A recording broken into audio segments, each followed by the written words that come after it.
Ma'am Gina, kaya po ba paulit-ulit ang sagot nyo kanina? Kasi paulit-ulit lang rin po yung tanong sa inyo. Objection, that's vague. I withdraw, Vague. Your Honor. Withdraw. Vague. Nice try, vague. I withdraw the question, Your Honor. You should. So withdrawn. Nice try. O nice try pero napahiya na naman ang defense team. Imaginein mo yan. SBO ka, Gina Acosta, pero wala kang sinasagot na matino. Lagi kang walang alam. Paano ka naging SDO kung wala kang alam? Magkano ba ang sweldo mo bilang SDO tapos wala kang alam? Wala ka ba talagang alam? Or ayaw mo lang talaga aminin ang katotohanan? Alam mo, nakakaawa talaga yung mga defense team ni Sara kasi nagmumuka talaga silang tanga kakatanong dito kay Gina Acosta. Imagine mo, napahiya ito ang defense team ni Sara. Winidraw na lang ang kanyang tanong kay Gina Acosta. Diba nakakahiya? Napapahiya sila, 'di ba? Dito palang halatado na niloloko niyo yung taong bayan.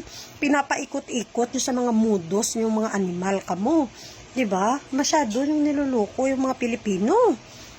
Hindi lang yan yung mudos niyo mga animal, ito na booking din ang mudos ng 18 Camarines nga may balak na naman sana sila na magpadala ng second batch ng mga basurero, no? Kaso lang na booking ang kanilang plano. Imagine niyo, nung nakaraan lang inamin ng mga basurero yung nakasama na lahat ng aligasyon nila ay gawa-gawa at scripted lamang at sila ay binayaran, tapos lumakas ang loob na naman ng iba na magpadala na naman ng second batch. Tumigil na kayo sa panggugulo nyo sa Pilipinas. Pag dito may nangyayari sa impeachment na ganito, may kasabay talaga na issue.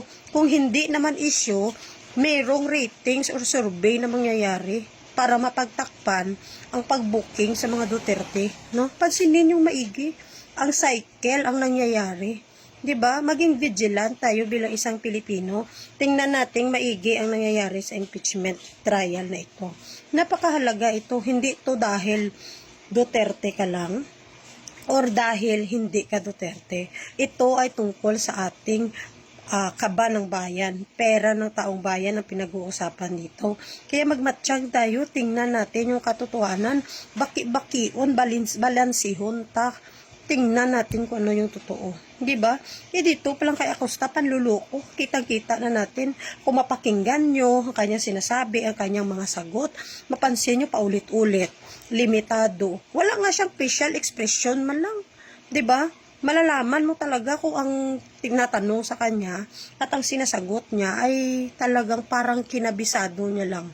Papansin mo, magaling talagang animal na to, sinungaling ang matanda na ito na si Gina Acosta na to eh. Diba? Pansinin nyo maigi, harap-harapang panluloko ito sa mga Pilipino.